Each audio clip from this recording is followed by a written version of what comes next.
সুপ্রিয় শিক্ষার্থী, police line school and college রংপুরের আজকের অনলাইন ক্লাসে তোমাদের সবাইকে স্বাগত। প্রিয় শিক্ষার্থী, আমি মোহাম্মদ শফিকুল ইসলাম, সহকারী অধ্যাপক, police line school and college Rangpur. প্রিয় শিক্ষার্থী, তোমরা ইতোমধ্যে দুটো পরীক্ষা দিয়েছ, অর্থাৎ যে অ্যাসাইনমেন্ট হচ্ছিল তোমাদের মান্থলি অ্যাসাইনমেন্ট, প্রথম অ্যাসাইনমেন্ট এবং দ্বিতীয় অ্যাসাইনমেন্ট, এটি তোমরা দিয়েছো। আশা করছি তোমরা সবাই ভালো করেছো, কারণ আমরা যে সকল অধ্যায় তোমাদের অনলাইনে মাধ্যমে ক্লাস নিচ্ছি সেই অধ্যায়গুলোর উপর ভিত্তি করে কিন্তু অ্যাসাইনমেন্টগুলো তৈরি করা হয়েছে এবং আশা করছি তোমরা সেগুলো সুন্দরভাবে অ্যান্সার করেছো। প্রিয় শিক্ষার্থী, এখন আমরা আজকের পাঠ পরিচিতিতে যাব। আজকের পাঠ হবে ব্যবসায় সংগঠন ও ব্যবস্থাপনা দ্বিতীয় পত্র। আর দ্বিতীয় পত্রের যে অধ্যায়টি নিয়ে আজকে আমরা আলোচনা করব তা হলো অধ্যায় ৩, পরিকল্পনা। পরিকল্পনার যে পাঠটি আমরা আজকে বিস্তারিত আলোচনা করব তা হলো পরিকল্পনা প্রণয়নের ধাপ বা বিভিন্ন পদক্ষেপ। প্রিয় শিক্ষার্থী, এখন আমরা একটু দেখি আজকের পাঠ থেকে তোমরা কি শিখতে পারবে। অর্থাৎ এই যে পরিকল্পনা প্রণয়নের ধাপ বা বিভিন্ন পদক্ষেপ সমূহ, এগুলো যখন আমরা বিস্তারিত আলোচনা করব এবং বিভিন্নভাবে এগুলো তোমাদেরকে আমি বোঝাবো, তখন সেখান থেকে তোমরা এই যে বিভিন্ন পরিকল্পনা প্রণয়নের যে ধাপ বা পদক্ষেপগুলো আছে এগুলো তোমরা সহজেই বুঝতে পারবে। প্রিয় শিক্ষার্থী, তাহলে এখন আমরা আসি মূল পাঠে। পরিকল্পনা কাকে বলে? এর আগে আমরা আলোচনা করেছিলাম যে পরিকল্পনা হচ্ছে কোনো কাজ করার একটা পূর্ব নকশা, অর্থাৎ যার আলোকে সেই কাজটি সম্পাদন করা হবে। যে কোনো প্রতিষ্ঠান তার কাঙ্ক্ষিত লক্ষ্য অর্জন করার জন্য কি করে থাকে? পরিকল্পনা প্রণয়ন করে থাকে। এখন পরিকল্পনা ছাড়া কোনো কাজই সুষ্ঠুভাবে করা যায় না। আমরা বলেছিলাম ব্যবস্থাপনার প্রথম এবং প্রধান কাজ হলো পরিকল্পনা। এটি হলো ব্যবস্থাপনার অন্যান্য কাজের ভিত্তি, অর্থাৎ অন্য যে কোনো কাজ করতে যাই না কেন, তুমি আমি আমরা যে কেউ সেই কাজটা করতে যাই না কেন, অবশ্যই আমাদেরকে পরিকল্পনা প্রণয়ন করতে হবে। এবং পরিকল্পনা হচ্ছে যে ভবিষ্যতে আমরা কি চাই, কখন চাই, কিভাবে চাই ইত্যাদি বিষয়গুলো পূর্বে নির্ধারিত করাকে আমরা বলছিলাম পরিকল্পনা। অর্থাৎ কখন করা হবে, কিভাবে করা হবে, কত সময়ের জন্য উৎপাদন করা হবে, কতজন শ্রমিক উৎপাদন করবে, কিভাবে কাঁচামাল সরবরাহ করা হবে, কোথা থেকে কাঁচামাল আসবে এবং পণ্যের গুণগত মান কিরকম হবে, এগুলো সবগুলোই কিন্তু আমাদের পূর্ব নির্ধারিত। অর্থাৎ এই সময় আমরা কাজ শুরু করব, এতজন শ্রমিক কাজ করবে, এই পরিমাণ কাঁচামাল ব্যবহার করা হবে। এখন এই পরিকল্পনা প্রণয়ন করতে গিয়ে আমাদেরকে কি করতে হবে? দেখো, যে পরিকল্পনা হচ্ছে একটি, আমরা কি বলেছিলাম, চিন্তন ও মনন প্রক্রিয়া, যা প্রণয়নকালে ভবিষ্যতে নানা বিষয় বিবেচনার প্রয়োজন হয়। অর্থাৎ আগামীতে কি হবে এটা আজকে আমি চিন্তা করছি, এই চিন্তাটা হচ্ছে আমার একটি মনন প্রক্রিয়া।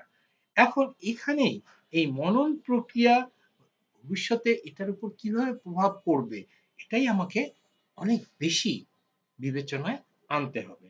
প্রিয় শিক্ষার্থী, এখন দেখো যে যেখানে পরিকল্পনা গ্রহণ যথেষ্ট চিন্তা ভাবনা ও বিচার বিশ্লেষণ প্রয়োজন পড়ে, তার মধ্যে দিয়ে কি করা হবে? মধ্য এবং নিম্ন পর্যায়ে এই পরিকল্পনার আলোকে বিভাগীয় কার্যাবলী, কার্যভিত্তিক এবং সব পরিকল্পনা, এক কথায় প্রতিষ্ঠানের A to Z সব কাজেই একটা সুনির্দিষ্ট পরিকল্পনার মাধ্যমে কিন্তু এটা সম্পাদন করা হবে। তাই কার্যকর পরিকল্পনা প্রণয়নের যে সকল ধারাবাহিক প্রক্রিয়া অবলম্বন করতে হবে তা আমরা একটু চিত্রের সাহায্যে উপস্থাপন করতে পারি। তাহলে এখন দেখো, আমি তোমাদেরকে প্রথমে একটা দেখাচ্ছি যে দেখো, প্রথমে দেখো ১ নম্বরের লেখা দেখাচ্ছে ভবিষ্যৎ মূল্যায়ন। ভবিষ্যৎ মূল্যায়ন বলতে আমরা কি বুঝি?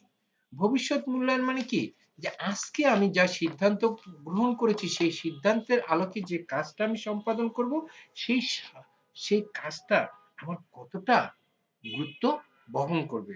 অর্থাৎ প্রতিষ্ঠানের অভ্যন্তরীণ শক্তি ও দুর্বলতা এবং বাহ্যিক সুযোগ সুবিধা বাধা চিন্তায় নিয়ে ভবিষ্যৎ অবস্থা কেমন হবে এবং তার আগাম মূল্যায়নকে পরিকল্পনা প্রণয়নের ভবিষ্যৎ মূল্যায়ন বলে। অর্থাৎ আমি বলছি তোমাদেরকে যে আজকে আমি যা চিন্তা করছি, আমার ভিতরে বাইরে বিভিন্ন জায়গায় যে সকল আমার লজিস্টিক সুযোগ সুবিধাগুলো আমি পাবো, সেই সুযোগ সুবিধার আলোকে যে আমি যে মূল্যায়নটা করব, যে পরিকল্পনাটা প্রণয়ন করব, সেটাই হচ্ছে আমার ভবিষ্যৎ মূল্যায়ন। এক্ষেত্রে দেখো, এক্ষেত্রে বাইরের বিভিন্ন পক্ষ যেমন গ্রাহক হতে পারে, তারপর প্রতিযোগী হতে পারে, সরবরাহকারী হতে পারে ইত্যাদি পক্ষের প্রতিক্রিয়া গুরুত্বের সাথে বিবেচনা করা প্রয়োজন হয়। অর্থাৎ আমি যার সাথে কন্টাক্ট করছি সে আমাকে কিভাবে রেসপন্স করছে, আমি যার সাথে ব্যবসা করব সেই ব্যবসায়ী আমার সাথে কিভাবে রেসপন্স করছে, আমি যার কাছ থেকে পণ্য গ্রহণ করব বা আমি যাকে পণ্য সরবরাহ করব তারা কিভাবে রেসপন্স করছে ইত্যাদি আমাকে গুরুত্বের সাথে বিবেচনা করতে হবে। তাহলে আমার ভবিষ্যৎ মূল্যায়নটা কি হবে, পরিপূর্ণ হবে। অর্থাৎ দেখো, যে আর্থিক সুযোগ সুবিধা, যন্ত্রপাতির মান, ব্যবস্থাপক ও কর্মীদের দক্ষতা ইত্যাদি ক্ষেত্রে বিবেচনা করা হয়। অর্থাৎ আমরা একটু এগুলি বলেছি যে আমি যে কাঁচামাল ক্রয় করব, আমি যে কর্মীর সাথে কাজ করব, আমি যে পণ্য উৎপাদন করব, আমি যার মাধ্যমে উৎপাদন করব সেই উৎপাদনের উপকরণগুলো এবং যে কর্মীরা উৎপাদন করবে তাদের দক্ষতা কতটুকু, এটা আগে আমাকে মূল্যায়ন করতে হবে। যার আলোকেই আমি ভবিষ্যৎ মূল্যায়নে প্রকৃত অবস্থা সম্পর্কে আমি অবহিত হতে পারবো। তাহলে পরিকল্পনা প্রণয়নে আমার প্রথম ধাপটা কি হচ্ছে, ভবিষ্যৎ মূল্যায়ন। দ্বিতীয় ধাপে আমরা যাই। তৃতীয় ধাপে দেখো যে লক্ষ্য নির্ধারণ। দ্বিতীয় ধাপটি হচ্ছে আমাদের লক্ষ্য নির্ধারণ। লক্ষ্য নির্ধারণ বলতে আমরা কি বুঝি, পরিকল্পনা গ্রহণের পূর্বে কোনো ফল অর্জনের জন্য তা প্রণীত হয় হবে পূর্বে তা নির্ধারণকে পরিকল্পনার লক্ষ্য নির্ধারণ বলে। অর্থাৎ দেখো এখানে যা বলা হচ্ছে সেটি হচ্ছে পরিকল্পনা গ্রহণের পূর্বে কোন ফল অর্জনের জন্য সেই পরিকল্পনাটা গ্রহণ করা হয়েছে সেটাই হচ্ছে আমার লক্ষ্য নির্ধারণ। অর্থাৎ আমার দেখো একটা টার্গেট পয়েন্ট আছে, কিছু গেট জিপিএ 5। এখন এই জিপিএ 5টাই হচ্ছে আমার লক্ষ্য নির্ধারণ। এক্ষেত্রে অন্য কিছু ভাবার কিন্তু আমার সুযোগ নেই। এখন দেখি আমরা বাস্তব অবস্থা, এবং এখন আমি জিপিএ 5 অর্জন করতে গেলে আমাকে বাস্তবের দিকে এখন অগ্রসর হতে হবে। অর্থাৎ বাস্তব অবস্থা, ভবিষ্যৎ সুযোগ সুবিধা সম্পর্কে ধারণা গ্রহণ পূর্বক তার আলোকে প্রতিষ্ঠানের মৌলিক লক্ষ্য নির্ধারণ এবং সে অনুযায়ী বিভাগ উপবিভাগ, অর্থাৎ আমার এখন যে আমি যে গেট জিপিএ 5 এই লক্ষ্য নির্ধারণ, এই লক্ষ্য বাস্তবায়ন করার জন্য আমার প্রতিষ্ঠানের এ টু জেড সবাই আমাকে সহযোগিতা করবে কি করবে না, এবং সবার কাছ থেকে আমি সেই কাঙ্ক্ষিত রেজাল্ট গুলো পাবো কি পাবো না, তার উপর নির্ধারণ করবে পরবর্তী গুরুত্বপূর্ণ বা পরিকল্পনার গুরুত্বপূর্ণ ধাপ। মনে করো যে একটা প্রতিষ্ঠান তাদের উৎপাদন বিগত বছরের তুলনায় 10 ভাগ বৃদ্ধি করতে চায়, তবে তার আলোকে বিভিন্ন বিভাগের লক্ষ্য নির্ধারণ করতে হবে। এই 10 ভাগ যে তারা অতিরিক্ত উৎপাদন করতে চায়, উৎপাদন করতে গেলে তাদেরকে যে অন্যান্য যে বিভাগ উপবিভাগগুলো আছে এই তাদের সাথে আবার তাদেরকে কি করতে হবে, নিয়ে বসতে হবে এবং তাদের সাথে আগে একটা পরিকল্পনা প্রণয়ন করতে হবে। আচ্ছা, তাহলে দেখো এই ক্ষেত্রে অবশ্যই সুস্পষ্ট এবং সমন্বিত এই লক্ষ্য অবশ্যই কি হবে, সুনির্দিষ্ট, সুস্পষ্ট এবং সমন্বিত হওয়া বাঞ্ছনীয়। তারপরে দেখো 3 নাম্বার পরিকল্পনা প্রণয়নের যে ধাপ বা পদক্ষেপের কথা বলছি, 3 নাম্বারটি হচ্ছে আমার বিকল্প স্থিরকরণ। বিকল্প স্থিরকরণ বলতে আমরা কি বুঝি, দেখো আমরা বলছি পরিকল্পনা হচ্ছে অনুমান নির্ভর। পরিকল্পনা হচ্ছে কি, অনুমান নির্ভর। অর্থাৎ আজকের সিদ্ধান্ত আগামী দিনে কিন্তু সেটা কি হচ্ছে, বাস্তবে রূপদান করে। এখন অনুমতি অনুমিত অবস্থার মধ্যে দিয়ে কিভাবে লক্ষ্যে পৌঁছানো যাবে এর জন্য বিভিন্ন বিকল্প কার্য পদ্ধতি দাঁড় করানোর কাজকেই পরিকল্পনা বিকল্প স্থিরকরণ বলে। এখন আমি আবারও বলছি, দেখো তোমরা একটু ভালো করে মনোযোগ দিয়ে শুনে নাও যে অনুমিত অবস্থার মধ্যে দিয়ে কিভাবে লক্ষ্যে পৌঁছানো যাবে এর জন্য বিভিন্ন বিকল্প কার্যপদ্ধতি দাঁড় করানোর কাজকেই পরিকল্পনার বিকল্প স্থিরকরণ বলে। মনে করো ভবিষ্যতে কোনো বিশেষ দ্রব্যের চাহিদা ব্যাপক বাড়তে পারে। এখন এই বর্ধিত বাজারে কিভাবে একটা প্রতিষ্ঠান নিজের বিক্রয় বাড়াবে, এর জন্য বিভিন্ন বিকল্প যেমন মূল্য কমানো, বিজ্ঞাপন বাড়ানো, পণ্যের মান ইত্যাদি যে কোনো একটি বা একাধিক বিষয় সে বিবেচনায় আনতে পারে। বিকল্পের সংখ্যা বেশি হলে তার মধ্যে থেকে একেবারে দুর্বল বিকল্প বাদ দিতে হবে। এখন বিকল্প অনেকগুলো, এখন আমরা বলছি যে যেমন মূল্য কমানো, এই ক্ষেত্রে আমার কোম্পানি ক্ষতিগ্রস্ত হতে পারে, এই চিন্তা আমরা বাদ দিতে পারি। তারপর বিজ্ঞাপন আমরা বাড়াইতে পারি এবং পণ্যের মান উন্নয়ন করতে পারি। তাহলে দেখো যে এখানে আমার কিন্তু দুইটা বিকল্প কিন্তু কার্যকরী, দুইটা বিকল্প কিন্তু স্থির হয়ে গেল। তাহলে এখানে দুর্বল বিকল্প আমি কি বলছিলাম, যে মূল্য কমানোটা, এটা আমার কাছে বিকল্প খুব দুর্বল মনে হয়েছে, আমি এটা বাদ দিয়েছি। তাহলে শক্তিশালী বিকল্পগুলো নির্দিষ্ট করা থাকে। তারপরে দেখো 4 নাম্বার হচ্ছে বিকল্প সমূহের মূল্যায়ন। এখন দেখো যে আমরা যে বিকল্প সমূহ স্থির করলাম, কি স্থির করেছি আমরা, তিনটার জায়গায় আমরা দুইটা নিয়েছি, বিজ্ঞাপন বাড়ানো বা পণ্যের মান উন্নয়ন। এখন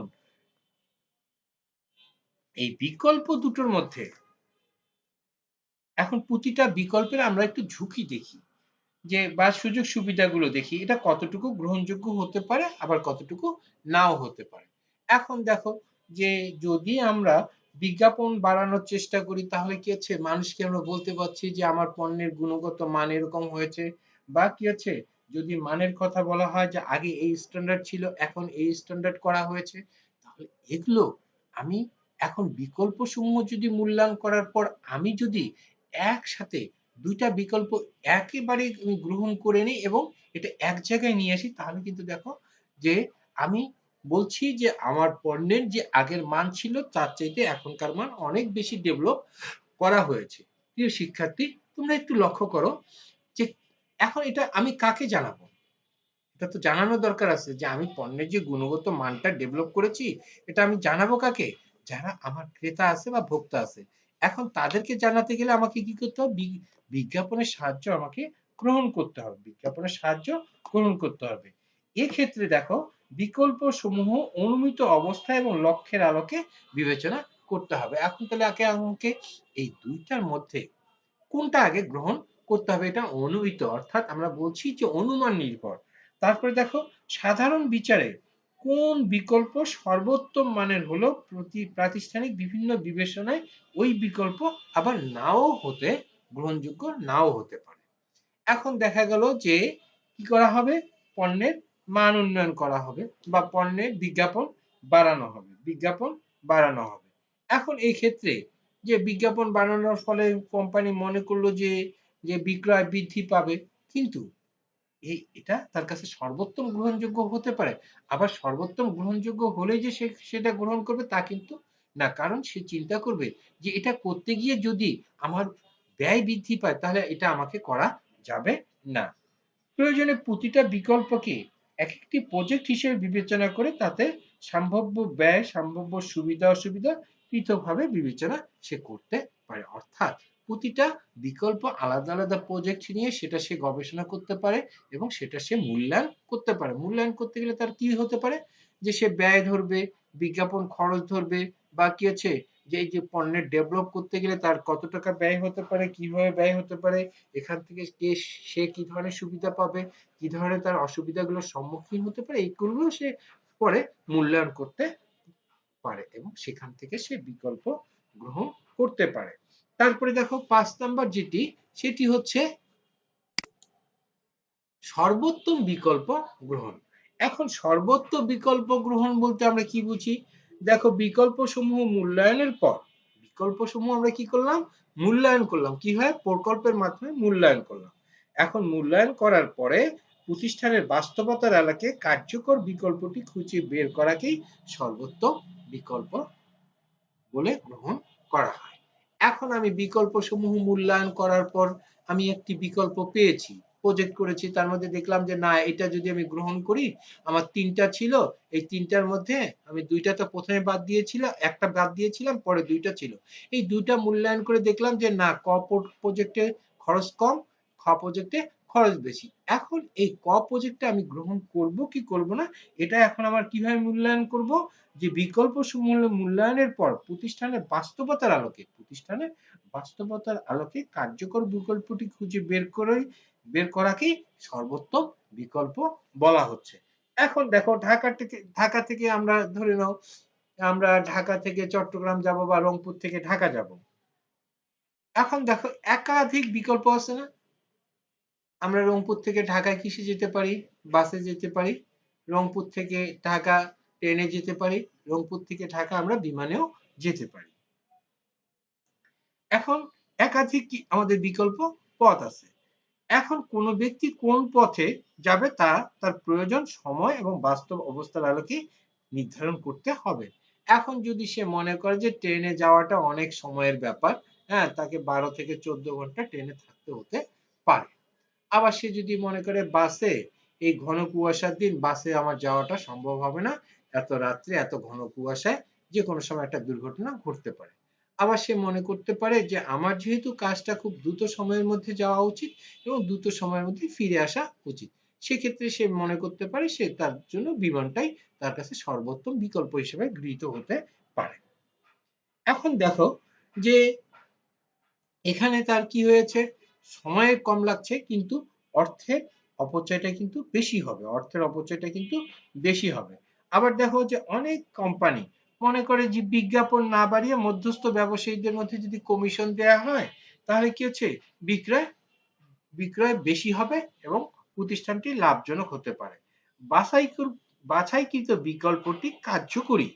এখন তাহলে কি করতে হবে, আমাদের বাছাইকৃত বিকল্পটি কার্যকরী মৌলিক পরিকল্পনা হিসেবে গৃহীত হয় এবং তাকে পূর্ণাঙ্গ পরিকল্পনা হিসেবে রূপান্তরিত করা যেতে পারে।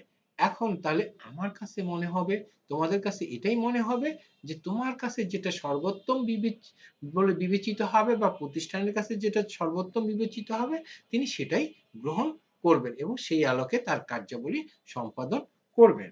প্রিয় শিক্ষার্থী, এখন আমরা দেখি যে আমাদের ৬ নম্বর পদক্ষেপটি কি আছে, অর্থাৎ সহায়ক পরিকল্পনা প্রণয়ন। এখন আমরা দেখি যে এটি কিন্তু নিচের দিক থেকে উপরের দিকে যাচ্ছে। দেখো, এটাকে আমরা বলছি ধাপ বা পদক্ষেপ, অর্থাৎ সিঁড়ি একটি। এখন দেখি সর্বোত্তম বিকল্প গ্রহণ করেছি আমরা, করে আমরা কার্যক্ষেত্রে সেটা প্রয়োগ করেছি।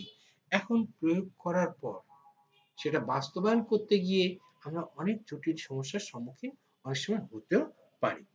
এখন দেখো, মৌলিক পরিকল্পনা বাস্তবায়নের জন্য কোন সহায়ক বা সহযোগী বিভিন্ন পরিকল্পনা নেওয়া হলে তাকে সহায়ক পরিকল্পনা বলা হয়।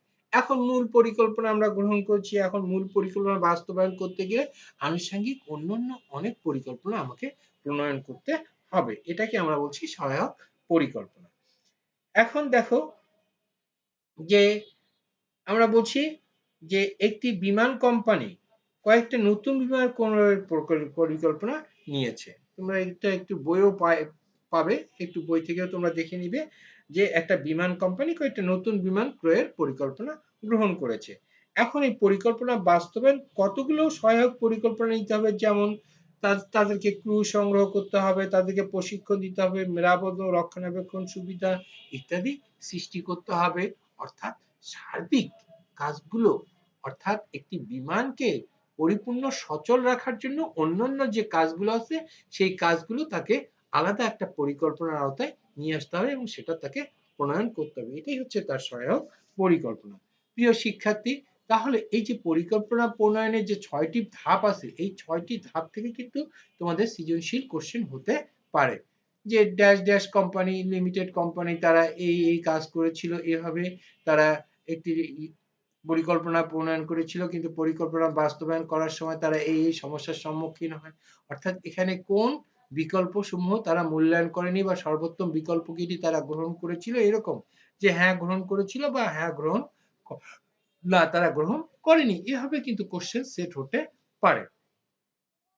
তাহলে এখন আমরা মূল এখান থেকে যে মূল্যায়নে আসতে পারি সেই মূল্যায়নটা একটু দেখি, যে যে নিয়মতান্ত্রিক এবং স্থায়ী পরিকল্পনার ক্ষেত্রে উপরোক্ত ধারাবাহিক পদক্ষেপ খুবই ফলপ্রসূ কথা বলার অপেক্ষা রাখে না। কিন্তু যদি কোনো পরিকল্পনা একটি নির্দিষ্ট কাজের জন্য করা হয় এবং জরুরি ভিত্তিতে গ্রহণ করা হয়, তাহলে তখন এই ধারাবাহিক প্রক্রিয়া অনুসরণ করা কিন্তু সম্ভব হয় না।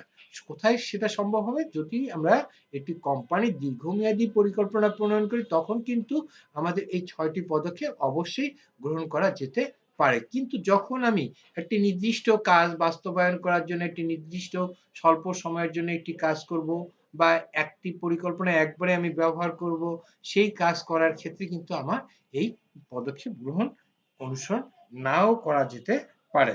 তবে যতদূর সম্ভব যতদূর সম্ভব আমি আবারও বলছি, দেখো যে যতদূর সম্ভব কোনো পরিকল্পনা প্রণয়নের সময় এই